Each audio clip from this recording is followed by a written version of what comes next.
Good evening, everybody, and welcome to this meeting of the Resources Overview and Scrutiny Committee. My name is Councillor Stephen Mullen, and I'm the chairman. And I'm assisted by my Vice Chair, Joan Hegan, and officers Leila Manzour, Kissy Charlemagne Smith, and Louise Norrie. We are going to focus very much on the financial matters tonight, and we'll start off with the apologies for absence and substitutes. Leila. I've received apologies from Councillor Howard, and Councillor Merriweather was supposed to be here, but as a guest, he's not here, he couldn't come. So Councillor Follows is here in his place. Right, we're missing a couple, but declarations of interest, are there any? Yep, just the one from Councillor Martin, non-pecuniary interest in item 7. Thank you. Can we confirm the minutes held at the last meeting on November 23rd, I think? Gather there are no questions from members of the public or from members. Is that correct? None received. Indeed. Thank you. We'll move on to the committee work programme. Louise, do you wish to comment? Thank you, Chairman. Very briefly, just to remind members on the work programme that parts 1 and 2 reflect the responses to your recommendations and resolutions. Part 3 reflects the current agenda and that going forward. And I've got an apology to make that your recurring items, which you normally have to committee, were dropped off this agenda. So there is going to be an extraordinary meeting, I think it's called, rather than a special meeting of your committee on the 13th of February, and we will bring those recurring items to that committee. Other than that, I don't have anything further. Thanks, Chairman. Thank you very much. Has any member got any comments on the work programme, or are you content with it as it currently is set out? Thank you.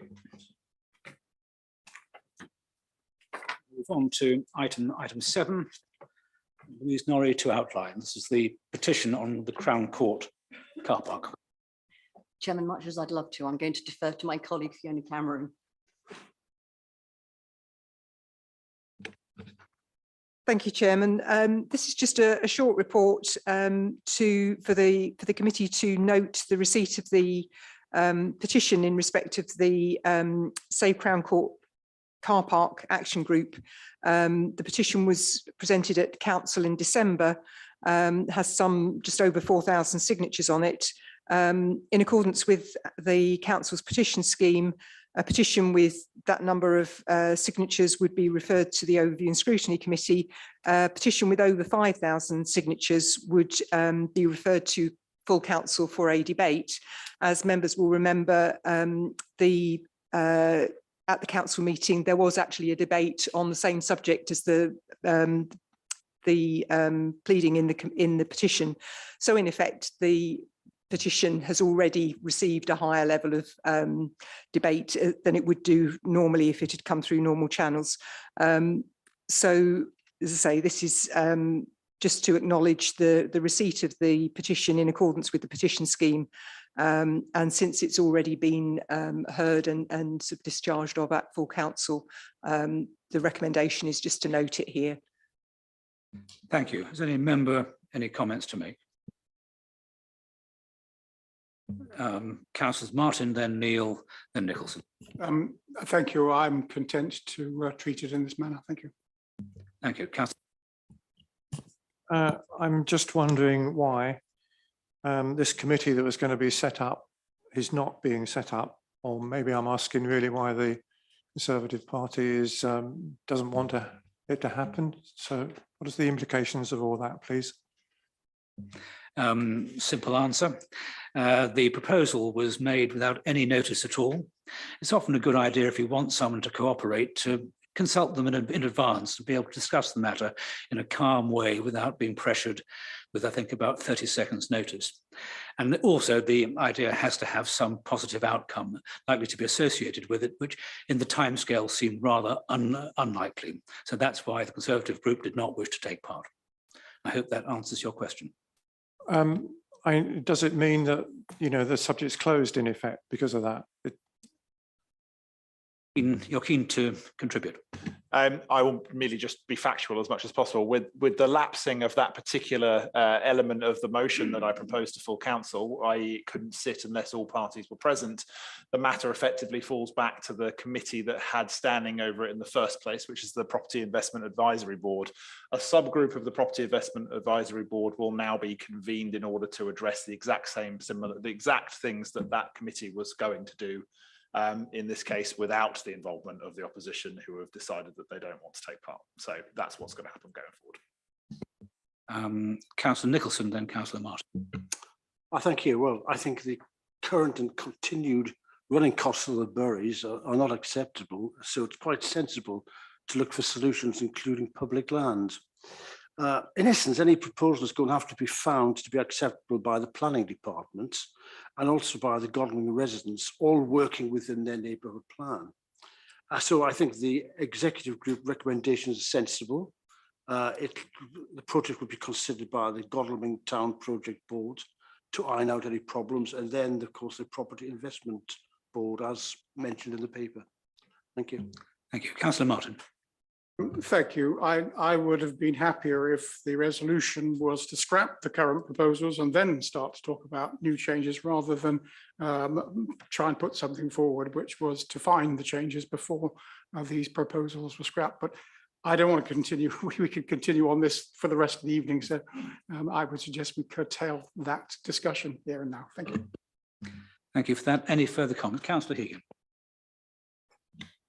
I do think that the urgency of finding a solution means that we should ask the executive for a formal update, not just of the work, but the timeline for taking this matter forward. It's been in the background for too long now to not actually have clarity on how we're taking it forward.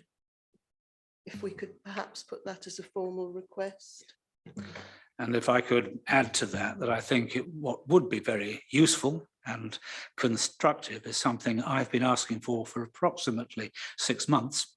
There's a detailed revenue, financial risks and revenue analysis, because it's the one thing which I have not yet seen. And it is a fundamental requirement of any project. You know how much it will cost you. And in particular, to give a little hint, the timeline of it. There are projects which can often look quite good until you look at when various cash flows happen. And if the income happens far too late, you may well have gone out of business before they have a chance to have their desired effect. Would you like to contribute, Councillor Follows? Only say that obviously the executive is happy to agree to what Councillor Hegan has proposed and certainly to share any of the documentation. I will, of course, remind you in your other hats that there is actually a Conservative vacancy of the Property Investment Advisory Board. You could, of course, take up that long-standing vacancy and constructively contribute to the entire debate more formally. So again, I extend that invitation to you. It's always good to keep up with things, and I believe that body no longer exists, and it's called the Asset Investment Advisory Board, isn't it? My apologies, your absence on that committee, the vacancy on that committee is still a vacancy, though. I am correct in that. You are entirely correct, yes. Thank you very much for that contribution. Are there any more comments? If not, thank you. We will note it, and the recommendation will also go forward. Are we all content with Councillor Hegan's proposal with my rider about proper financial analysis? Great, thank you very much indeed. Move on to item 8, the capital strategy.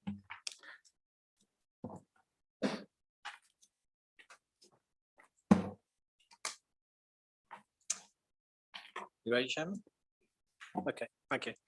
Good evening. I'm Peter Vickers, Head of Finance at Waverley. So Peter, could I ask, could you keep the microphone as close to you as you can? I will. Thank you. So, good evening. I'm Peter Vickers, Head of Finance at Waverley and Guildford in the collaboration.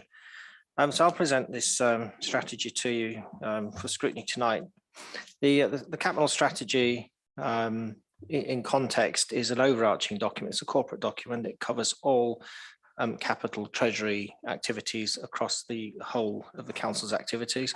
So that's general fund, HRA and capital. It doesn't have a distinction in that respect, only in particular areas around some aspects of the HRA business plan, which are controlled differently through statute. So the plan presents a 5-year capital strategy, and that strategy is supported by an asset investment strategy, which sets out the governance processes in how we go about determining the capital strategy itself, the projects, and how those projects get governed whilst they're in flight through that rollout of the individual projects. There's also the treasury management strategy within this document. So it's a whole suite of documents. It's not just one particular strategy. And the treasury management strategy sets out the governance and the effective, the governance in the investment and borrowing activities, the governance of the investment and borrowing activities, which the council takes as a whole corporately. It also includes what we call treasury management indicators, so complying with the CIPFA treasury management code and Deluxe requirements on which is Department of Local Housing. I'm not even going to try and say that one. And levelling up. I nearly got there. They also set out some criteria which we have to have regard to, which are included in this strategy. So the treasury management indicators set the boundaries and the levels to which we can go to in terms of the investments that the council makes in terms of its cash management, and also the investments it will go to in terms of non-cash, i.e. property and other types of capital investment. It also covers the boundaries around how much this council will borrow and its proportionality of that borrowing in terms of the revenue fund, etc., which you'll find in the document. I apologise for it being a bit of a dense read at times. I can't say it's for everyone's taste, but unfortunately we have to live by this document, and there's a certain prescription that we have to include in this. So it's just a heads up really, that it's not the most penetrable document. There's no changes from prior year, so there were no statutory changes that we've had to comply with this year. So literally it's a roll forward of the prior year document, which we scrutinised this time last year. We have to approve it annually at full council before the beginning of the financial year it complies to. This year we've included again for the second year the delegation to executive from full council for property transactions up to £10 million to enable effectively, it's just to enable that governance process to be speeded up when we're trying to do property deals and trying to operate in a administrative environment that can take many months to get through committee process. Isn't always conducive when we're dealing with commercial aspects of when we're competing effectively commercially on transactions. What else is there to tell you about that? That's pretty much an overview without getting into the minute detail of the numbers, but more than happy to discuss them with you tonight, Chairman. Councillor Hegan. Thank you. I was conscious I was reading a document I'd read before, but I persevered and have come up with a question. On page 55, part of the Treasury Management Policy Statement, we say that accordingly, the analysis and reporting of Treasury management activities will focus on their risk implications for the organisation. And I questioned myself what I ever see by way of Treasury management activities being reported and measured. And all I've come up with is the Treasury management section of the quarterly reports, which quite frankly doesn't mention risk. And I think there's possibly a misalignment between our policy statement and our activities in Treasury management that should possibly be looked at. Good spot, Councillor Hegan. The the answer to that is I normally it's actually my omission in this instance. The section where I report treasury management activity in the quarterly performance indicators, I normally put a paragraph in there with reference to where we are at against the treasury management indicators. I think in my haste in the last couple of quarters, I haven't actually included that paragraph, and it's my omission, and I'll correct that.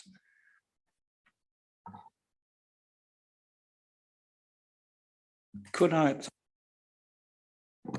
Thank you. Could I just ask where in this report I find anything on any capital expenditure in regard of climate change? Councillor Martin, you'll need to look at the capital programme for anything to do with the detail and capital programme. I don't believe there'll be anything specific in there. Looking at Rosie for this, no. There'll be projects in there, but not necessarily under that heading. could I ask? Oh, Sorry, if I may add.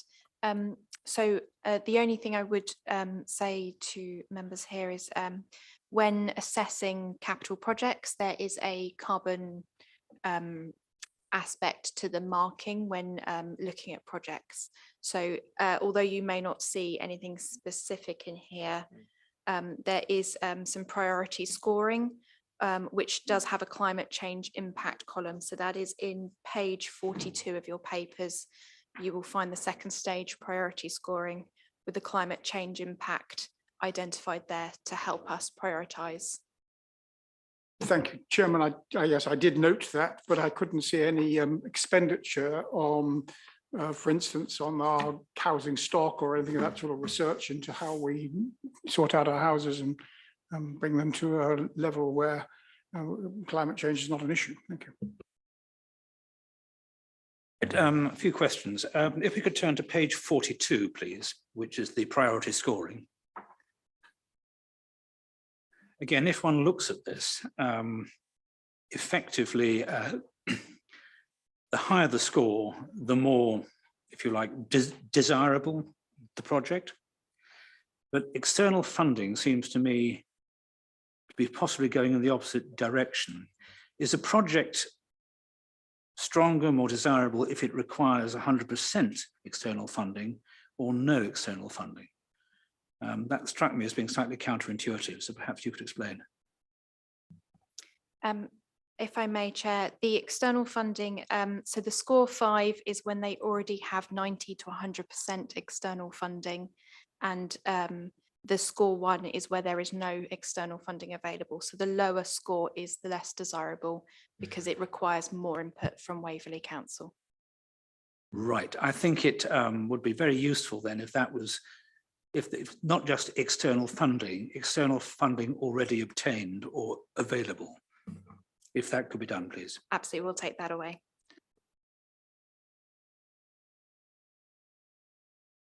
We move on to page 46.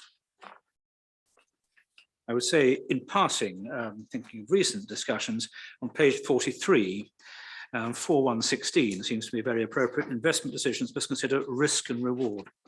I agree. On page 46, you have the items with negative revenue implications include, and a list of very sensible things. And then items with positive revenue implications include additional income, clearly. And then we've got 3 items: direct revenue savings, savings from efficiencies, and cost avoidance, for example, paying down MRP. Could you just expand a little bit on how they differ from each other?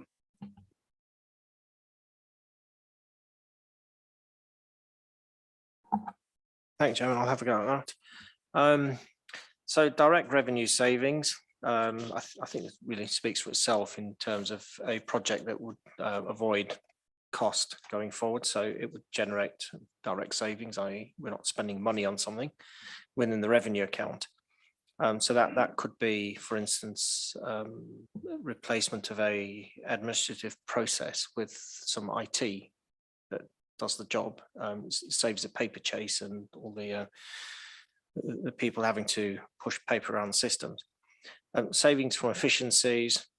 So that would be slightly bigger, more strategic in terms of what's going on with whole teams, rather than individual processes themselves.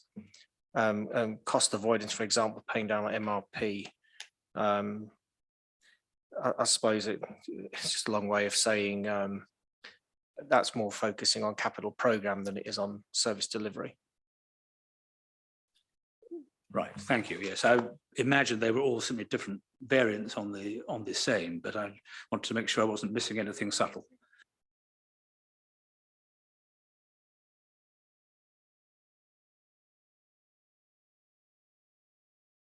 Sorry? Beg your pardon. I'm keen to turn it off when I'm not talking. This is something which we've discussed briefly this afternoon, but I think it would be good for the committee as a whole to hear it. The table indicator 1, estimate of total capital expenditure to be incurred. And what that indicates is that for 24/5 and 25/6, the general fund is only looking to spend 3 million. And if you look at the totals, this means that the total capex for both general fund and HRA is of the order of 25 to 30 million. And when you look at the second table in 1.3, you see those same totals emerge at the bottom. So that all seems tidy.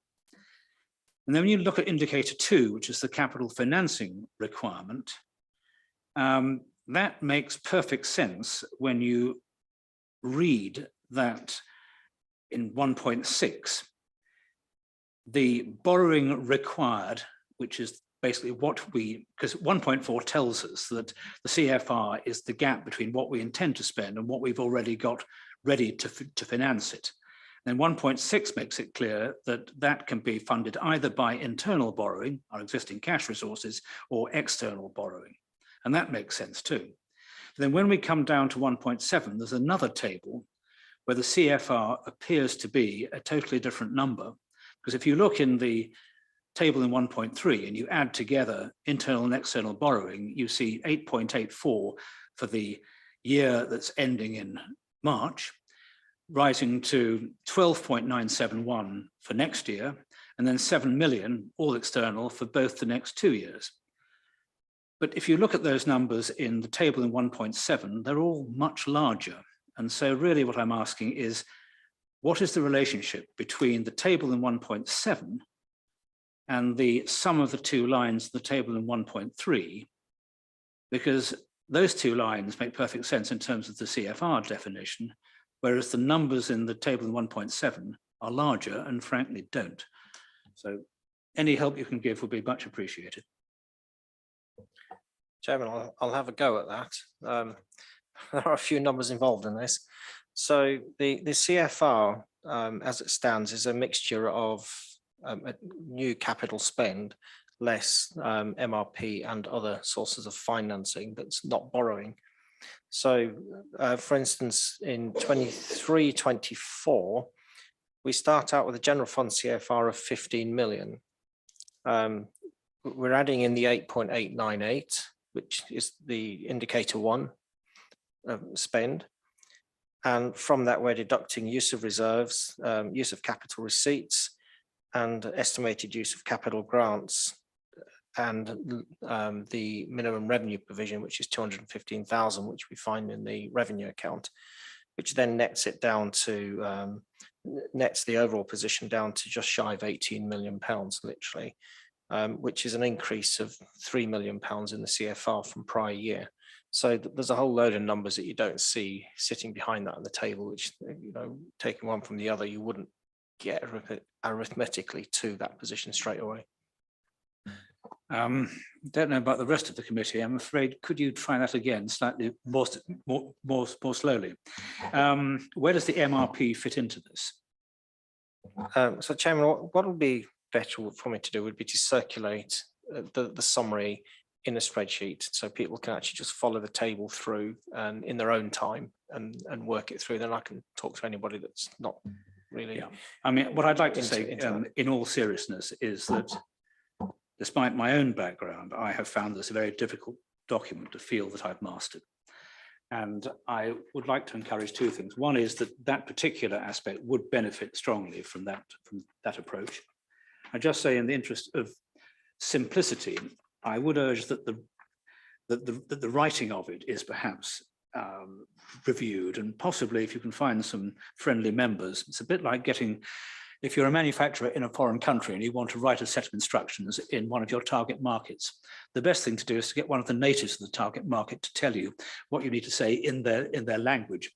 Well, here I think you've got to somehow get this into councillor speak, because a lot of this is so technical, and at times it seems paradoxical, that I actually think it makes it difficult for this committee, which is the one charged with understanding this sort of thing, of actually doing a good and proper job.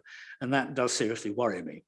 I think if we are talking about considering borrowing much larger sums than we've been habitually used to, then I think it's even more important that Resources ONS has people who can actually follow exactly what is happening and what the risks are. But a good starting point is to actually understand what all these tables mean. I mean, just for the sake of simplicity, the two tables one can actually treat with relative equanimity are the ones in 2.24 and 2.26, where the numbers there are simply limits. They don't suggest that we'd get anywhere close to them in reality in the general fund. And the housing revenue account, in fact, that goes back to the mortgage taken out in 2012 and hasn't changed since. And the reason why the operational boundary is 10 million less than the authorized limit for external debt is simply that's a 10 million prudence margin to deal with the ups and downs of a year. But I think certainly it would be very useful indeed to have that spreadsheet you were talking about, because at the moment I do find it very hard to understand how we get to the CFR in that table. Has anyone else got any questions on this fascinating topic?